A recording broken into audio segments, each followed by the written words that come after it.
Welcome everybody to a very special Bleeping Truth. We've actually flown in a former FBI chief of Southern California. Ted, I want to thank you for being on the show.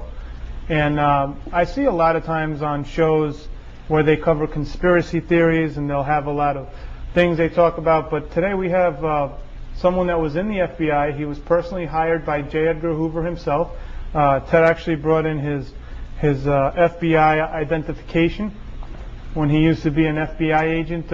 When did you first become an agent? Chris, I entered on duty December 10, 1951. And that picture is dated May of 73, I believe. So that's about 35 years old. 35 years old. So Ted's here because for those of you that have been watching politics, there's been a lot of sex scandals starting in the last couple of years. They've always been there. But we had the Foley case last year. He was trying to pick up one of the White House pages. Just recently we had Senator Craig in Idaho in an airport bathroom. And I don't know for those of you that caught the St. Pete Times today, but Ted and I were talking and we happened to see this at the newsstand. But there's a sex scandal here with the St. Pete person in charge of the city council. Now, Ted has spent his life investigating where all these things have come about, and he's actually investigated some of the most interesting scandals that you'll probably never hear. They'll get whitewashed, and Ted has brought actually quite a few documents on a lot of the things he's going to talk about. And for those of you out there, we have put the documents on bleepingtruth.com in Adobe format if you want to take a look at them. But Ted, thank you for being on. Chris, it's a pleasure to be here. It's a great city, and thanks for the tour this morning. Not a problem. And the breakfast. Yeah. I want to start out with how you actually came to be in the FBI and how J. Edgar Hoover himself hired you at 22 years of age. Well, I graduated from the University of Nebraska with a Bachelor of Science degree, Business Administration. I didn't know what I wanted to do. I had a number of offers from insurance companies and so on and so forth. Didn't want to sell insurance, and I heard about a fraternity brother of mine who was president of Hormel Meatpacking Company in Austin, Minnesota, and I said, well, I'll go up there and try. And I applied. I was accepted. I was a salesman for Hormel Meatpacking in Detroit, Michigan in the 1950s when right after I got out. And I'm driving down Grand River Boulevard, and I heard about a friend of mine, Dick Kinsey's his name, who had applied and was accepted in the FBI. And I'm saying, if Kinsey can get in, I can get in, because I'd always had an intrigue with the FBI. Because he and I used to play poker together and, chase girls in college and all that, which all the young guys do. So I applied. I drove right downtown, applied, and I'll never forget the agent's name. His name was Zimmerman. Uh-huh. And I was 22 years old. You had to be 25. You had to have 3 years experience. And he said to me, well, he says, I don't know, you're a little too young to apply for the FBI. I says, well, okay, I guess I can forget about it. He says, no. He says, do this. He says, write a personal letter to J. Edgar Hoover. Tell him, although you're only 22, you look like you're 28. Well, I actually looked like I was 19. So I wrote this personal letter to J. Edgar Hoover, and I said, although I'm only 22, I look like I'm 28. I still have a copy of that letter, by the way. And next thing I know, 6 weeks later, I'm an FBI agent in Quantico, Virginia, training, shooting, and all that sort of thing. Collection, preservation of evidence, and the rules and regulations and all that sort of thing that you have to go through. So J. Edgar 14-week training course. He got the letter, and you got hired on as one of the youngest FBI agents. Yes. And that was in 1951. December 10, 1951, I entered on duty in Washington. Huh? So now talk about the one thing that I found very interesting was, how did J. Edgar Hoover, everybody knows about his personal files. He had dirt on everybody. Talk about how he wound up getting dirt on just about most of the politicians in power at the time, and how he was able to use that as an investigative file. But how was he getting dirt on everybody out there? Well, he was highly criticized, particularly after he died, because they had all these confidential files in his outer office. But they were there for a very practical purpose. And what happened is, let's say I'm an FBI agent and I go to a bank robbery, and I interview you, you're a witness, and you tell me what the suspect or subject looked like, 5'10", so on and so forth. And you give me that information, and then you say, oh, by the way, Mr. Gunderson, I have information about a Congressman XYZ who visited a house of prostitution, and he paid for the service with a personal check for $100. By the way, that did happen to a congressman from Tennessee. That's why I know about that individual. But and so when I write up two reports, I write up a report on the bank robbery, and then I write up a little separate memo on Congressman XYZ, and I send it to Washington. And Mr. Hoover would take that file, put it in his outer office, and keep it there. We couldn't get to it as supervisors or as agents, but he had it there for a very good purpose. So let's say that later on we're going to consider Congressman XYZ for an ambassadorship or for a judgeship of some sort, then we go to the file, pull it out, and investigate it. So it was there for a practical reason, but he was highly criticized for it. And after he died, they burned the records, of course. Jim Adams, a friend of mine, who was an assistant director, was charged with the responsibility of burning those records.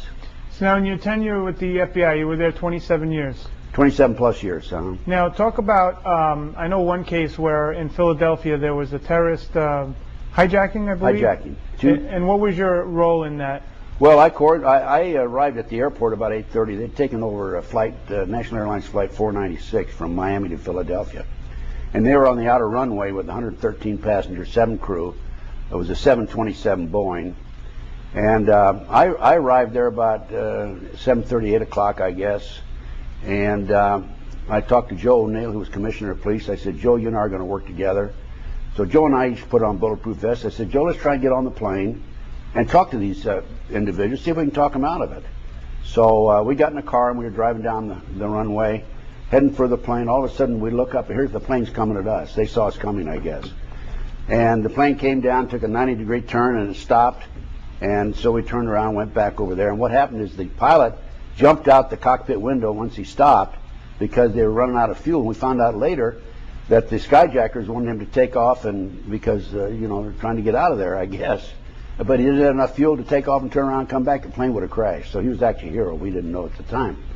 So anyway, I started talking to them on the handy-talkie and the radio and so forth. And we went back and forth for 2.5, 3 hours. And I told them they wanted $600,000, 3 parachutes, and a second 727 with fuel in it. What was their agenda? Money. They wanted the money. They wanted the money. They didn't want the passengers. So I argued with them for 2.5, 3 hours, and I said, I'll give you the money if you let the passengers go. And they finally let the passengers, agreed to let the passengers go, let them get on the second 727. They took off.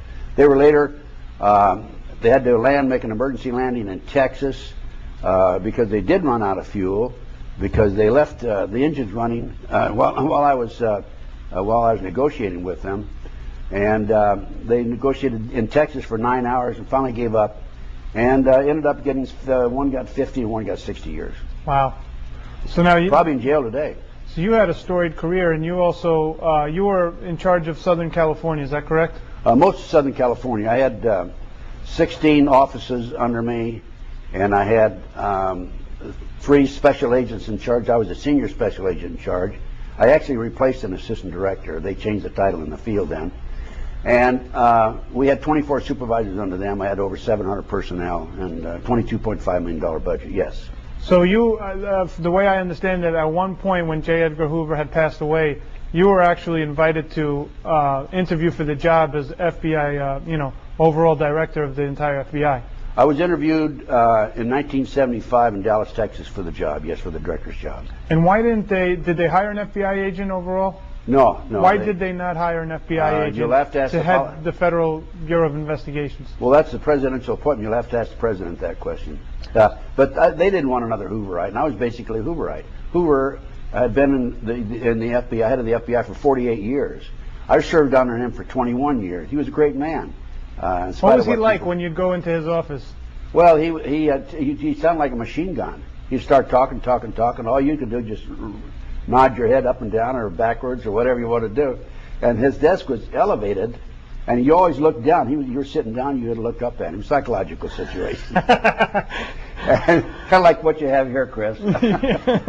But anyway, it was staccato, and they would, when you'd come in, the administrative division would review everything that happened in your office, like how many fugitives did you have, how much recovery of property and all that sort of thing.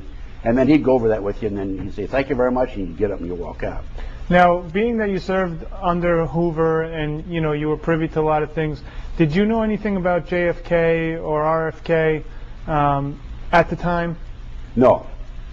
At the time, I knew nothing. At the time that Jack Kennedy was shot, I was working a unit in FBI headquarters known as Security of Government Employees. And what we'd do, if we heard of an individual who was a security risk, who was actually a government employee, we'd do an investigation on them. Then they would be reviewed by a board and so forth.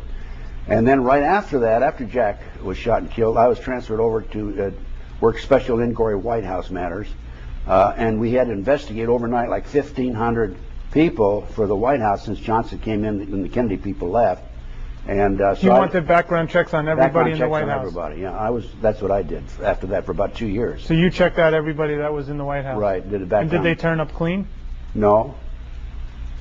More questions? No, I had one. He was a member of the Communist Party. He was a homosexual, and he had all these other things going against him, and they hired him anyway. I remember his name. I won't say it here on the air, though. So now, how about what's your take on JFK after leaving? What have you found out through your sources and the people you know? Well, first of all, I've learned on my own. Yeah. That the night before Kennedy was assassinated, there was a meeting, a party and a meeting at the Clinton Murchison Sr. home in Dallas, Texas.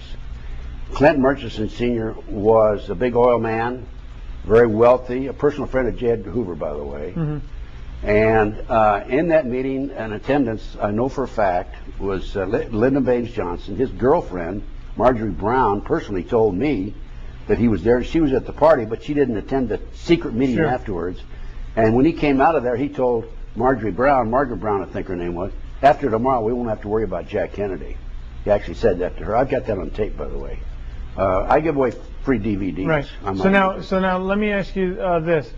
She told you that LBJ knew about it. Who else was in that meeting? Well, there was Lyndon Baines Johnson. There was the Hunt family, members of the Hunt family. There was the Murchison family. And I'm sorry to say, according to the information that I have, J. Edgar Hoover was there too. Why would they want JFK, or why would anyone want him dead at the time? Based on my research, he was going back on the gold standard. He was upsetting the oil men of Texas, and he was going to make some changes. 10 days before he was shot and killed, he warned the American people that there was an enterprise, a criminal element enterprise in our government operating covertly. And he said that before I leave office, I'm going to clean this group up. And they're still operating. You see, the government, our government, there's two elements. There's the overt and the covert. I was a member of the overt group. The covert group are involved in assassinations, drugs, kidnapping children, so on and so forth. It's black operations, we call it. So now, Robert F. Kennedy shortly thereafter was assassinated as well. Now talk about how you feel, that went down. Well, Bobby Kennedy was assassinated. He was murdered. He was shot by more than one bullet. There were Sirhan's gun would hold 8 bullets. There were 11 bullet holes in the door and the wall in the kitchen. So there were 3 bullets that nobody can explain. Now, Daryl Gates, who was chief of police at the time, tried to explain it away in one of his books, in a book that he wrote, but I didn't buy it. You can't buy it. You can't. He tried to the ricochet or yeah, that's baloney. It's just like the magic bullet theory of Arlen Specter and the Jack Kennedy assassination. It took a 90-degree angle here, it hit a bone. It took a 90-degree angle there, and all that sort of thing. I mean, both assassinations, Bobby and Jack, because they were going to clean up America. They had both had gotten a glimpse of the government that most people did not, the covert operation. Absolutely. And their agenda was to clean that covert operation right out of the government. Absolutely. There's absolutely no question about it. They were not going to tolerate it. So now, but then what do you make of, let's say, Sirhan? Someone could say he was, a crazy gunman sitting in there. Who was Sirhan in your estimation? Sirhan, I believe, was a mind control victim. He claims to this day he doesn't remember anything, and that may be true. Because you see, right after World War II, our government brought in 900+ German scientists who were involved in the mind control program. The CIA began operation of this program. They called it MK Ultra. These 900+ German scientists were infiltrated into hospitals, the government, universities, and so forth. And they continued this program. And it was a mind control program. It's a combination. The way they do, they take people, they take victims. There's a movie called Manchurian Candidate. Mm-hmm. They take people and a combination of drugs, hypnosis, and torture. and they may have multiple personalities.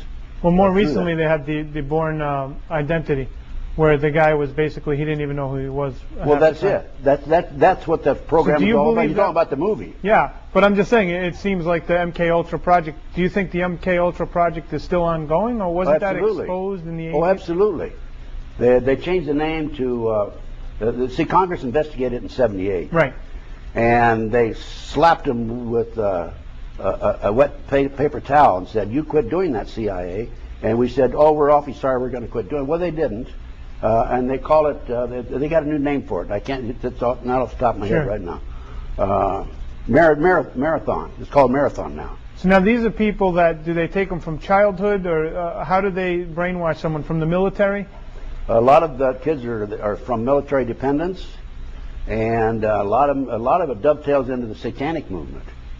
There's more Satanists, active Satanists in the country than people realize. And they start training. In fact, they use the covert black operations of the government uses the satanic cults to their advantage, and many of the people in the operation are actually Satanists. All right, well, let's get into that, because that's one of your specialties, is satanic cult movements, and this will give people chills out there. This is stuff that's going on modern day. But let's just discuss, in 1979, you retired from the force as a retired FBI chief in Southern California. Who was there at your ceremony when you retired? I had over 600 personnel at my retirement party. I had Governor Jerry Brown, former Governor Pat Brown.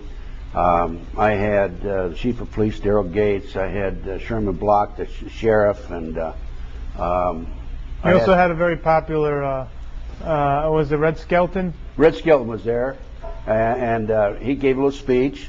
And the way he started out, he says, "Last week I received a call from Art Cassell." Art Cassell was a mutual friend of ours. I knew Red Skelton. And Art asked me if I believe in freedom of speech, and I said, "Yes, I believe in freedom of speech." And Art said, "Good, you're going to speak at Ted's retirement party for free." Okay, that's the way he started out. And then there were some other actors, and the mayor was there, and so on and so forth. I had 600 personnel, people at my party. So now, there's two lives to you. There's the life that you spent in the FBI, and then there's the life that comes after, which is just as interesting when you go out on your own as a private eye. And I guess you were just out there to help people because you're on the government pension, right, after you retired? So at the time, you took on, talk about the case you took on right after you retired. Well, I retired and opened my own private investigative firm. And before I opened my firm, I was asked by Attorney General Griffin Bell, who worked under Jimmy Carter, President Carter, to coordinate security for the Pan American Games. And I went to San Juan, Puerto Rico, the summer '79, coordinated the games, came back, opened my firm. And my first major investigation was the Dr. Jeffrey R. McDonald case. He's a former Green Beret doctor who was convicted of murdering his wife, 2 children, in Fort Bragg, February 17th, 1970. It's quite an illustrated case, a lot of publicity on it. He was tried, convicted, sentenced to 3 consecutive life sentences. His defense team hired me, some of his doctor friends did, said he's innocent, will you investigate it? And I began my investigation. Within 10 months I obtained a signed confession. But at the time, were you a little bit leery to take on a gentleman that looked from the surface was guilty, especially with someone with the moral character that you carry? I go into every case with an open mind. And I make up my mind once I get in and develop the facts. I don't assume anything in the beginning. Did you tell them anything? No, I told them that right in the beginning. I went on and talked to Dr. McDonald. I said, if you're guilty, I'm not going to do this. Right. If you're innocent, I will. I'll be working. I'm still working on it. The man's innocent. So talk about what happened. You said 10 months you got a sworn. I ended up with a signed statement from a girl named Helena Stokely who said that he did not commit those murders. They were committed by her satanic cult group. And she gave me all the details of movement in the house and everything else. We ended up presenting that in a hearing, and we were ignored. Now, the latest developments on this case is very interesting because I was just on the Discovery Channel earlier this year. Latest developments in this case are in 1997, the judge ordered DNA tests. And the judge said that only the prosecution could be present when they opened the evidence envelopes. There were 15 evidence envelopes. And the prosecution came back and said, oh, yes, well, there were 5 envelopes that were empty. We're sorry. and he would only let the prosecution be present when they opened them. So what happened to the evidence in those 5 envelopes? We don't know. But the DNA tests have been completed. I understand that the tests are on the judge's desk, the results, and he has refused so far to conduct a hearing. So you think this is part of like the covert operations you're talking about? Absolutely. So now, explain why a satanic cult, what's their motivation to go in and kill Dr. McDonald's family? The motive for the case, Helena Stokely's satanic cult group, that's who actually committed the crimes, were involved in distributing drugs that were being flown in from Southeast Asia in the body cavities, plastic bags in the body cavities of the dead GI during the Vietnam War. Which you've provided articles and news articles about this. I researched it at the UCLA library. So they were actually smuggling drugs in the dead cavities of Vietnam vets that were passed away. That's right, in plastic bags in the dead cavity. And so if this satanic cult group was identified as the perpetrators, the murderers, the assailants, what would they have done? That would have opened up this whole operation. So they had to put a lid on it. They had to cover it up. Well, because Dr. McDonald was the doctor that when these guys would have overdoses, they'd go to? Well, he was in the civilian hospital, the Moonlighting Civilian Hospital. So they'd go to him rather than to the military hospital. Gotcha. Because they'd be given dishonorable discharges. Somebody in the civilian hospital was telling the Army about it, and they were still being given dishonorable discharges. So that's what it was all about. That's the reason for the cover-up. And Colette, the wife, had skin under her fingernail, which would have eliminated Dr. McDonald completely as the person who committed the crime, and that skin disappeared. It was given to William Ivory, the chief investigator, CID, Army investigator, and he said he claims he gave it to the laboratory, but nobody knows what happened to it. He says that. But and so what you're saying is, even with DNA evidence, the judge will not reopen the case? I'm saying that the DNA evidence right now is available and nobody will review it. They refuse to have a hearing on it. So this man will spend life in prison? Well, not if I have anything to do about it. I'm writing a book on that particular case right now, right as we speak. Hopefully, because of my book, we'll be able to get enough publicity or enough pressure that somebody will take a look at this case. Now, when you first started hearing about the satanic movement, were you shocked that something like this was going on? Well, the reason I first started learning about satanic activity in this country was because of the McDonald case. Because when Alina gave me this confession, so before this, you had no clue? No, I had no idea. I'd heard about Satan in the Bible. Sure. That's it. But after Helena gave me this information, I went public with it. And I was on national TV. I was on CNN, a number of other national shows, on radio talk shows all over the country. I've been on, I guess, probably 1,000 radio talk shows in the last 25, 26 years.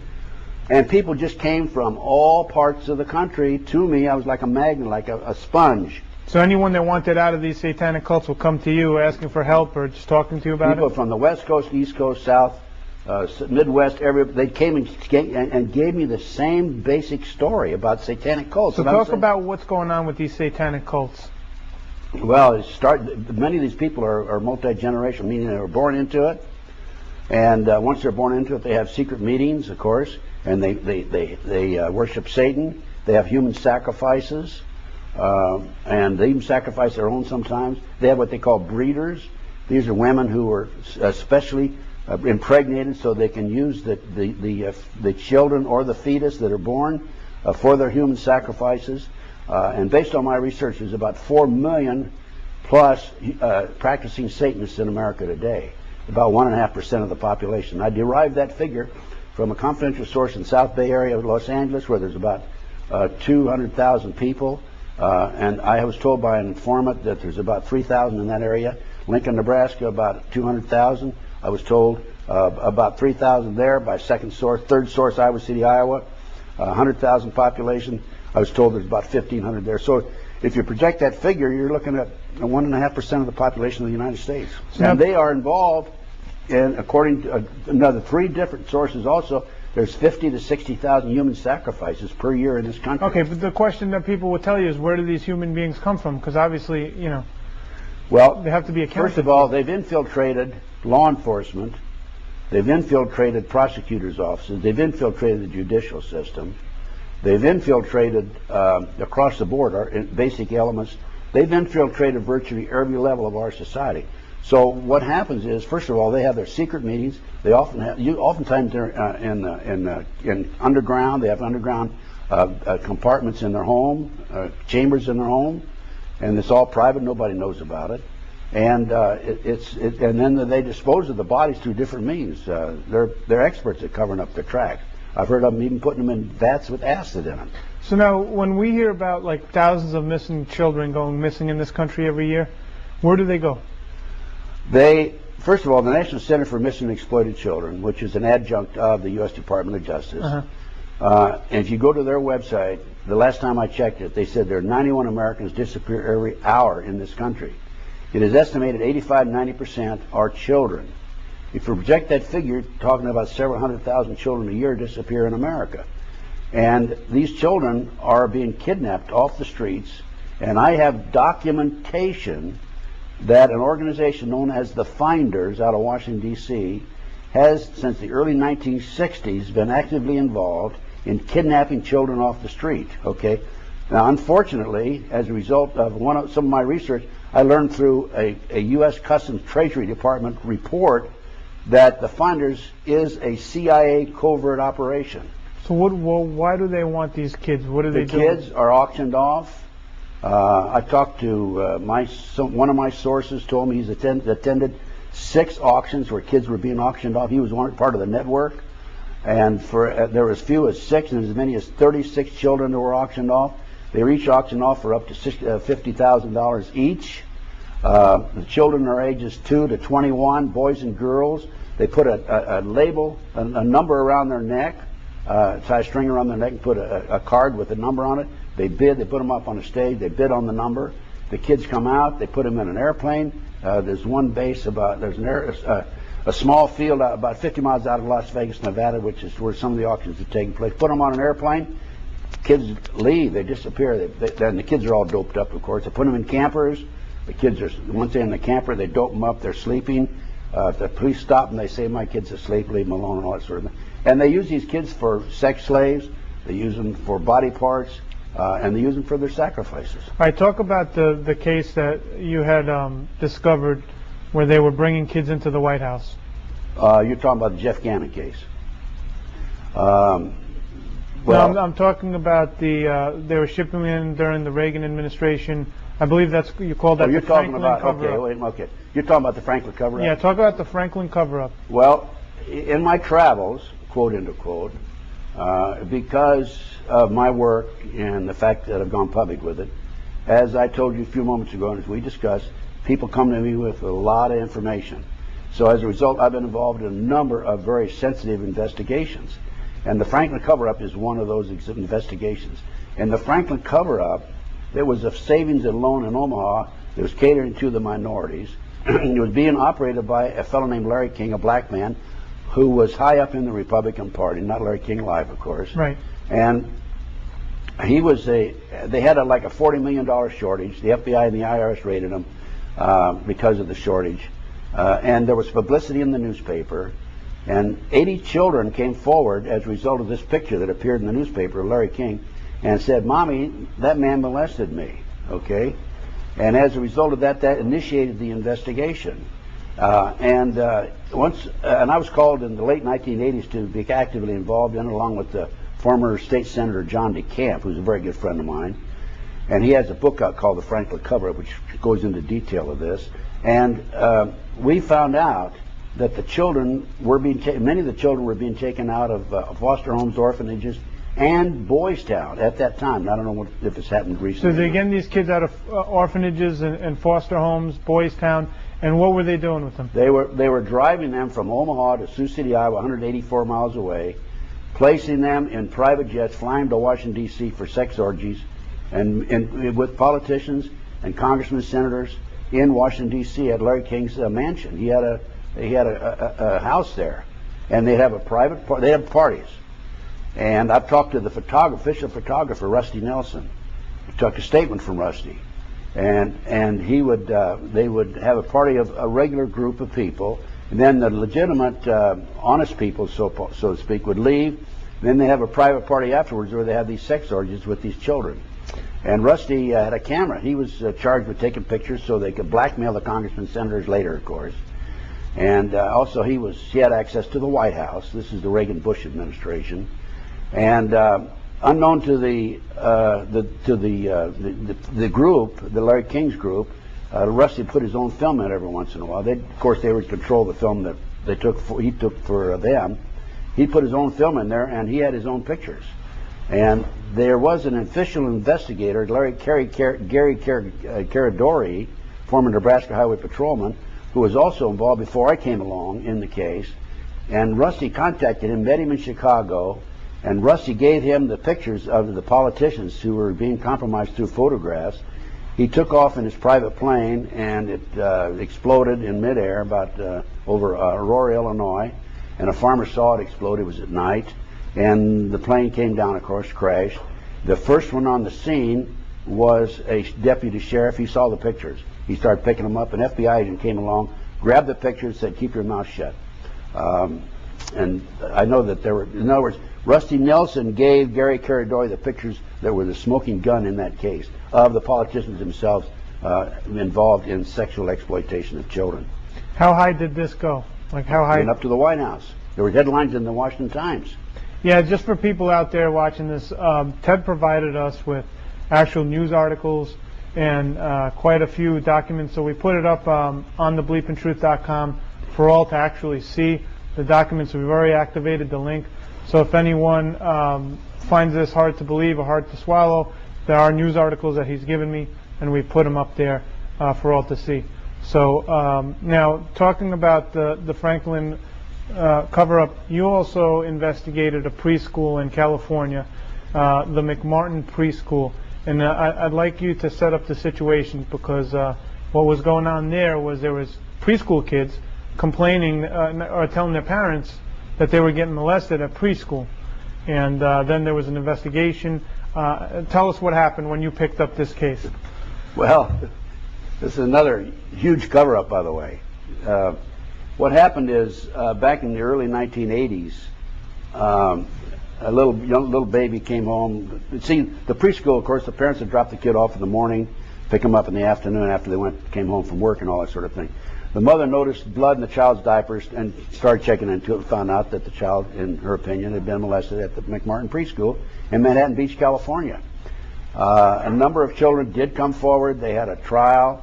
They filed charges against the grandmother, the son, Ray Bucky, and 5 others. The district attorney dropped the charges against 5. They just ended up with 2 of them. And the kids said that there were tunnels under the school. They went into the tunnels, up into a chamber. There were humans. There were adults in robes with candles, chanting. They talked about cutting up brown babies. We think they were sacrificing Mexican children. And that they went through this tunnel up into the triplex next door, a trap door in the bathroom, the triplex next door. They were placed in cars, and they were taken out of the community and prostituted. And then brought back in. And then brought back in. 2, 3, 4-year-old kids were being prostituted in the community. So these kids are all telling their parents these stories. They told the parents these stories. And so the authorities went out in 1987 looking for the tunnels. Mm-hmm. And what do you think? They didn't find any tunnels. So I had an opportunity in 1991 to take control of the property. And it had been given to Danny Davis, the attorney, and he had, for his legal fees, and he had sold it to a contractor. And so I went to saw the contractor. I said, "Look, I want to go in there and take over and look for these tunnels." He said, "Well, if you'll assume liability," and so on and so forth. So I had an attorney friend of mine draw up a contract, assume liability, and we hired an archaeologist, Dr. Gary Stickle. And we went in, and in 34 days, he said, yes, there were tunnels here. They've been filled in. Now, the first trial resulted in acquittal of the grandmother, and Ray Bucky was a hung jury.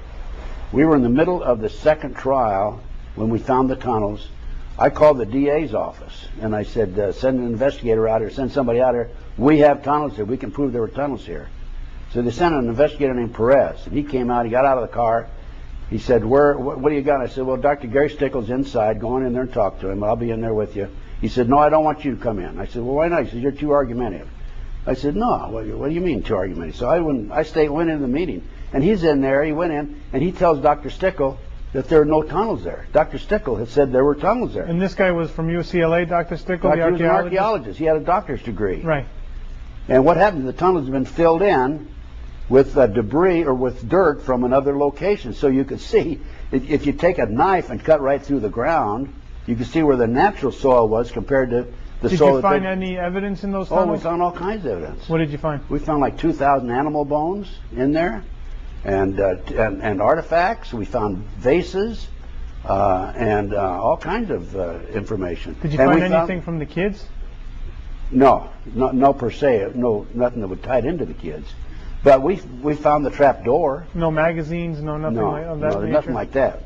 But the trap door was there in the triplex next door, and one of the fellows, in fact, there was an opening, probably about 2.5, maybe a foot and a half, 2 feet. We had one of the skinny archaeology diggers go in there and take pictures of the trap door, and there was a trap door there. Did the media pick up on this? The media covered it up. Mainstream media covered it up. And as a matter of fact, there was an article when Dr. Gary Stickle said that there had been tunnels that had been filled in. The media did an article on it. And the first part of the article said we didn't find tunnels.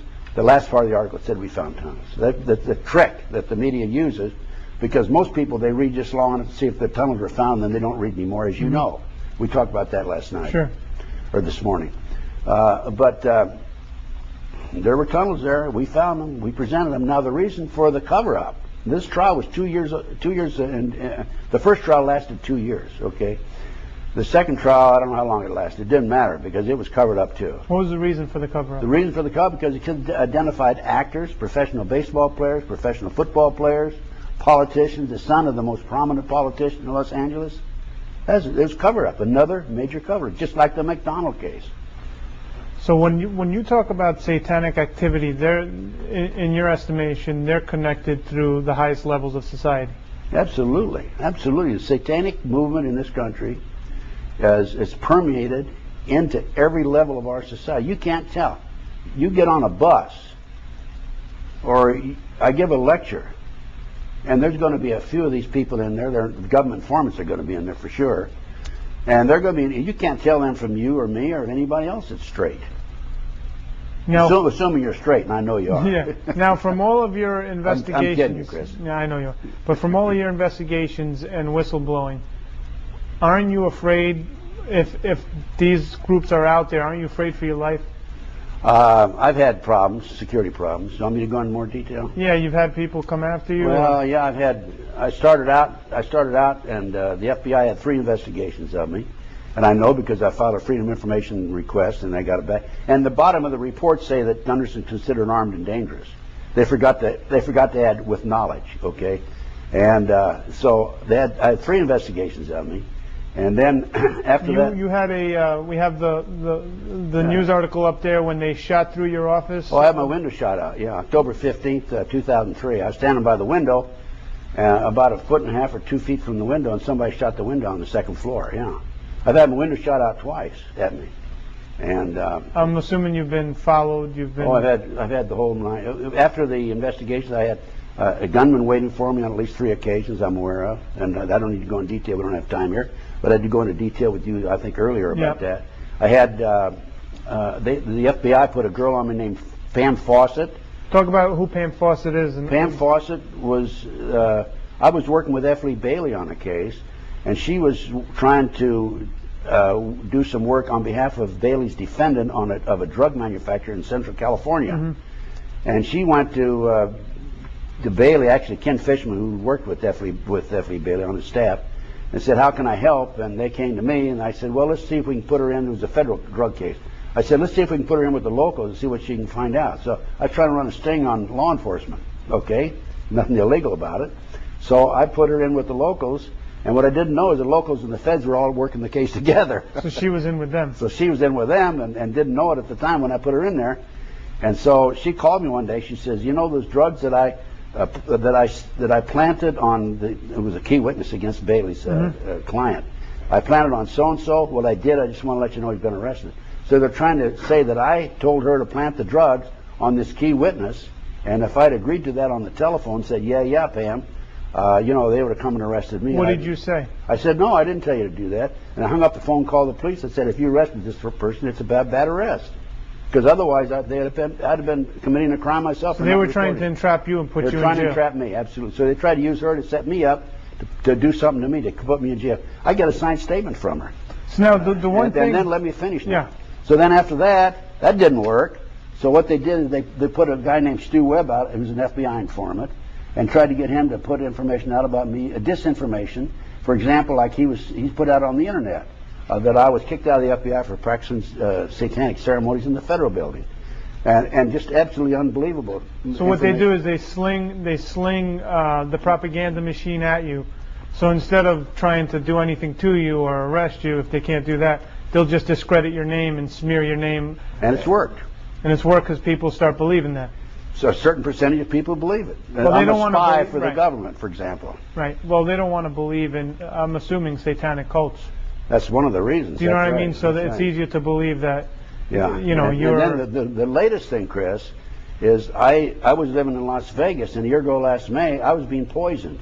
They were shooting poison in my car. They were shooting poison into my condominium in the air. And there's no question, because I went and had tests taken. I had arsenic and cyanide in me. I had tests. I'm an investigator. I know when things are not right, and I'm going to find out why. And so I moved overnight from Las Vegas to a small town in Nebraska, 296 people, Claytonia, Nebraska, and they followed me there. They're out there. Now, when you say they, is it the satanic cult? Is it the government? Who is the one that? They, in my opinion. Yeah, who is they to you? They, in my opinion. First of all, when you have a covert operation as extensive as this, right, where they have teams of men running surveillances on you, and there's no return financially, right? It has to be a government entity. Right, because the corporation's goal is to make profit. It's to make money, make profit. Right. So this is definitely a covert government operation. There's no other explanation for it. So that's who they are. And mixed in with that, you have the satanic cults. And the satanic cults are part of it, and this covert operation is using the satanic cults to their advantage. Now, when you say cults, and I know I've asked you this, and a lot of people are curious of this, there's the Freemasons out there. There's what they'll call the Skull and Bones, the Illuminati. What are they in accordance to what you're calling the satanic cults? Well, first of all, the Masonic organization is a great organization. Mm-hmm. Okay, it's a philanthropic, and it's a great organization. But there are people at the top, again, infiltration, who are involved in this satanic movement. Now, in order to really explain this, you have to go back 235 or 35 years or so. The Illuminati was established in 1773. The Rothschild family in England ordered a defrocked Catholic priest, Adam Weishaupt, to come up with the 25 goals to take over the world. Those 25 goals were announced on May the 1st, 1776. Corrupt the youth through sex and drugs. Control the media, which they do, mainstream media. Elect our people to office. Elect our people as advisors. To infiltrate law enforcement and military. There's 25 goals. They're very clearly defined. So what group did they channel those goals through? Was it the Freemasons that they put that through? The Freemasons, no. Some of the leaders of the Freemasons are involved in this, but they channel this through various organizations, through the satanic cults themselves. So that gives you the basis. And there's a great book out called Pawns in the Game. Mm-hmm. That explains all this. Now, we have a lot of callers. I believe that we're going to take a few, and we'll see what the viewers have to say. Viewer, you're on the air. What's your name and what's your comment or question? My name is Jim, and I have to believe everything he is saying is the truth. My religion believes is there are so much satanic in our upper government that is just waiting for the Antichrist to come into control, and that is going to happen so soon. I'd say within the next 10 to 20 years, you will see the Antichrist come out into Jerusalem, and all these satanic cults. This is all part of our end times, which we are in, whether you believe it or not. And is there somebody that can stop these people from kidnapping these kids, and they know about it, and that are in the government, and there's not somebody that will help poor children? Good question, Jim. Okay. Go ahead, Ted. Jim, I have a report that I put together. I put together a tremendous number of reports. All the information I'll tell you now is documented tonight. Well, we put it up on the Bleeping Truth website. Right. And then my report is called The Finders, the CIA covert operation kidnapping children. I have given this report to the FBI half a dozen times. They don't want it, right? They don't want it. They won't come talk to me. The FBI ignores me. As a matter of fact, when I retired, I'm the highest level FBI agent to ever come out and be public like this. And when I retired, I joined the Society of Former Special Agents of the FBI. I've been kicked out of that. Yeah, we have a document that basically they threw you out of the fraternal order where all the FBI agents... Because of my criticism of the FBI and the government. But I have gone to the FBI, given them my finder's report a half a dozen times, and they won't even come talk to me. Okay, we got another caller. Thanks, Jim. You're right. Viewer, you're on the air. What's your name or comment? Yes, hi. Actually, I've got two questions for you regarding the 1950s. The first is regarding J. Edgar Hoover. Often it's been said regarding organized crime that he was in denial about that. He said there was never truly like a mob or, I guess, a mafia in the sense. What are your thoughts about that? And the second question is, since you were a FBI agent during the 50s and when you got the Joseph McCarthy hearings and the whole issue for looking for those who were truly the Red Scare, I'd just like to get your thoughts and just the atmosphere of what that must have been like, if you then compared to what even like today in our current situation, as far as quote the terrorism. So I appreciate the time. Great question. Good questions. Okay, it just so happens before I worked Special Inquiry White House Matters, I worked organized crime racketeering for 2.5 years as a supervisor in Washington D.C. So I actually worked there during the Bobby Kennedy, Jack Kennedy administration. And what happened there is there were two factions inside the FBI. There was a faction. Bill Sullivan, who was one of our assistant directors and was liaison on the Kennedy assassination with the Warren Commission, Bill Sullivan said there is a mafia. A fellow named Al Staffeld, who was the unit chief of organized crime, said there was no mafia. So what did J. Edgar Hoover believe? Hoover went with the man who was the expert, supposedly the expert on organized crime.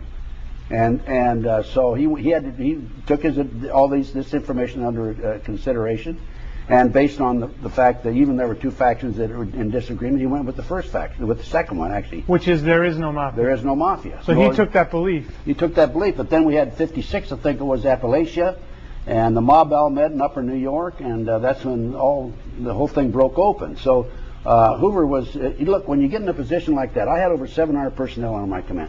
I only knew what I was being spoon-fed, right? So that's what happened to J. Edgar Hoover, I think, as far as the mafia is concerned. The second question was... He said with McCarthy, there was... what was that like? McCarthy was 100% on target. He was right. They to this day, the mainstream media ridicules the McCarthy era. McCarthy this, McCarthy that. He was right. The communists did infiltrate, and the communists are involved, based on my information, with the cult movement. So they are taking over. So McCarthy, when he was saying that there's communists and we got to take out all these communists and create that blacklist, you're saying he was right that there was an infiltration of communists? Yeah, absolutely, there was. There is. But were they a clear and present danger to our government? Look at what's happening today. That's what's happening today. The cult, the mob, are involved with this movement to take over the country from within. It's called, basically, the big umbrella is called the Illuminati. And these people are under the umbrella. So that's where we get the Patriot Act and where they start saying that we need to strip away. So you feel that this is an agenda they've had in play for years? This is an agenda has been in place for 230-some years. The whole terrorist movement is a phony movement. It's been orchestrated and perpetrated by this covert element within our government in order to pass establish Homeland Security, pass the Patriot Act, take away many of our constitutional rights and civil liberties. That's what it's all about. But what you're saying is those events did happen, but our government had a role to play in the terrorist, right? You're not saying that they didn't happen. No, they did Oklahoma happen. City, you're saying they did, but... Oklahoma City happened. World Trade Center car bombing. You're saying that our government had a direct role in those events. I'm saying that there is a covert element within our government that had a direct role in that. Well, now go back there. Covert overt, right? Mm-hmm. There's a covert element, yes. So there's a whole group of people that are in the overt element. In other words, they're doing the day-to-day job. They really are. FBI agents, they're police officers. They have no clue, right? They're good, honest people. Good people in the FBI, police department, CIA, NSA. But there is a covert black operation that's active in this country. Very active. Now, my question to you is, and I think... Those are good questions, by the way. Yeah, they were great questions. My question to you is, in the government, there seems to be a mass, I guess, perversion in there towards, like you said, sexual proclivities, whether it's homosexual, pedophilia. Is this a new thing in the last 50 years, or is this something that's always been there as far as power and people in power? It's been there for years. As far as I'm concerned, I'm sure it's been there for years. So in the 50s, there was things going on that are going on today, right? Yeah, it's been going on for years, as far as I'm concerned. But it's only that old saying, you have to crawl before you can walk. Well, that's what's happening. We're starting to walk. We were crawling for years, as far as knowledge of this is concerned.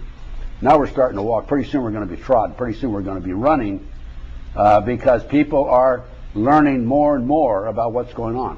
Now, I've been in this movement for 28 years, and when I first came out and started talking this way, I did it gradually because I didn't have as much knowledge then as I do now. But even though I didn't have the knowledge then that I do now, people said, this guy's a kook. Well, now it's proven that I'm right. Yeah, with the finders, just so people to know, because you actually furnished us, there was a documentary team from Europe, right? From England that came over and made a documentary on the fact that, because there was a Washington Post article on that? There's been a Washington Times article. Washington Times article. There was a documentary crew that did a piece on the finders. In other words, them putting in boys' prostitution ring into D.C.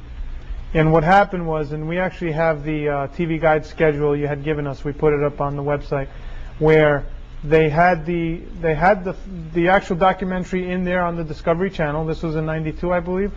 Right. Was it? No, May the 3rd, 1993. Very good memory. 1994. 94.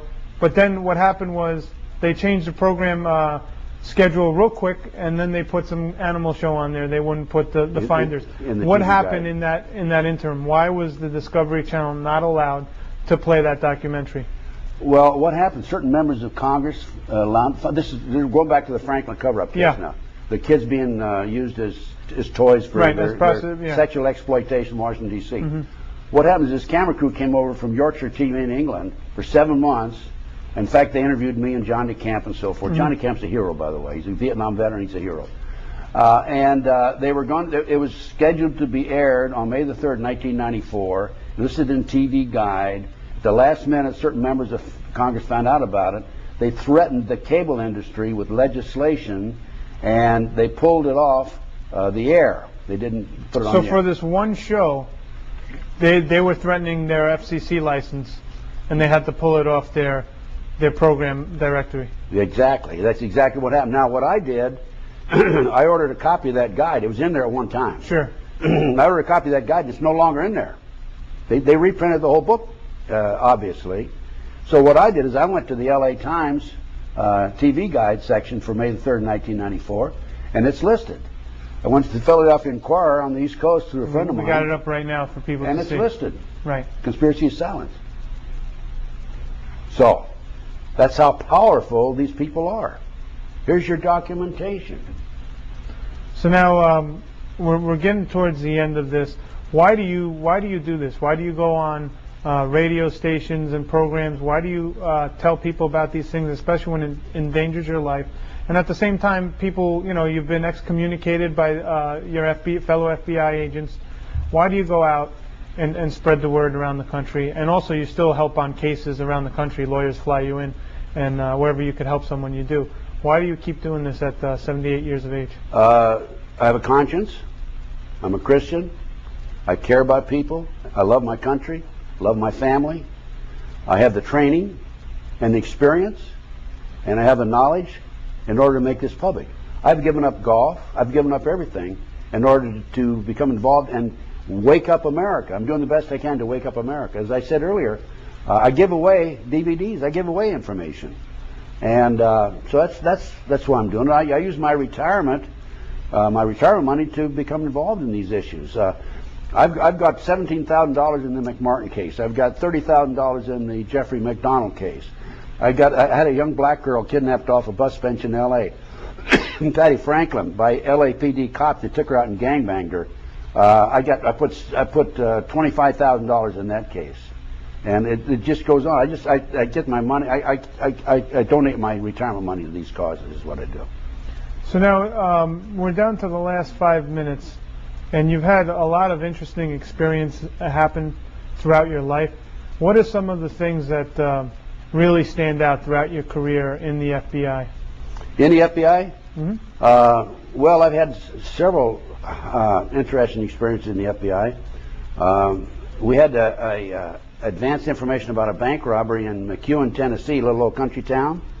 And it's a little old southern town with the wooden sidewalks and an overhead. Mm-hmm. And anyway, the bay window of the bank, you could see in from the street. And we knew that when the bank robbers pulled up there, that they're going to check the bay window. So we had agents planted in there, and I put them in wigs and dresses, so that if they came up and looked, they'd think there were women in there, not men.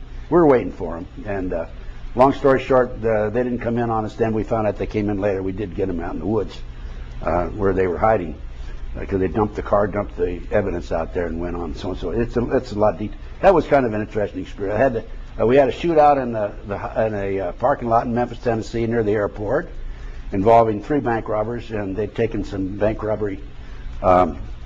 They'd taken some bank tellers as hostage, so that we couldn't shoot at them. They were shooting at us. So we had a police officer who was shot. I helped to rescue a police officer who was out in the open. That was interesting. So in the FBI, you had a lot of hijackings, bank robberies, and bank robberies. Yeah, I did everything. I was counter-espionage in New York. Picked up a 10 most wanted in Connecticut in my day, and the skyjacking, of course, July 12, 1972, negotiating with those 2 terrorists. So I had a lot of interesting experiences. Do you miss the FBI? No. Why not? Well, particularly now, because the FBI has been infiltrated by the Illuminati, in my opinion. This is my opinion. So you believe after J. Edgar Hoover died, the FBI quickly became politicized once he had the stronghold, especially with his files. So they didn't want anyone like you or another FBI chief taking over. They didn't want anyone with a FBI background taking over. So what did they have take over? Well, they had an admiral take over, and they've had judges take over. So here you have all these FBI chiefs. So you were in charge of Southern California. There's others in different regions, and instead of any of you taking over the FBI, and you know how it works better than anybody, they had judges, they've had admirals. In other words, they've politicized the FBI. Absolutely. So the FBI doesn't hold the same kind of clout it had under J. Edgar Hoover. I did an interview. It's on DVD video, and it's captioned 911 failure, the new versus the old FBI.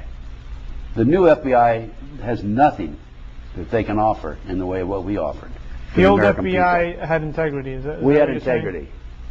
We were the greatest law enforcement agency, I'm convinced, at least investigative agency in history. What do you make when they start pointing out what J. Edgar Hoover was a cross-dresser, and they start hammering J. Edgar Hoover's own behind the scenes? Well, I don't think he was. I think he probably had trick photography. The reason I say that is because this didn't come out until after he'd been dead for 20 years. Mm-hmm.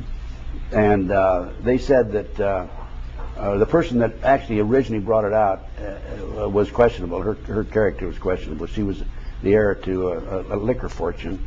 So I don't think it's true myself. You think they might have tried to discredit him since he had all the information on all the politicians? And they tried to discredit me. Look what they've tried to do to me. Well, Ted, I just want to thank you for flying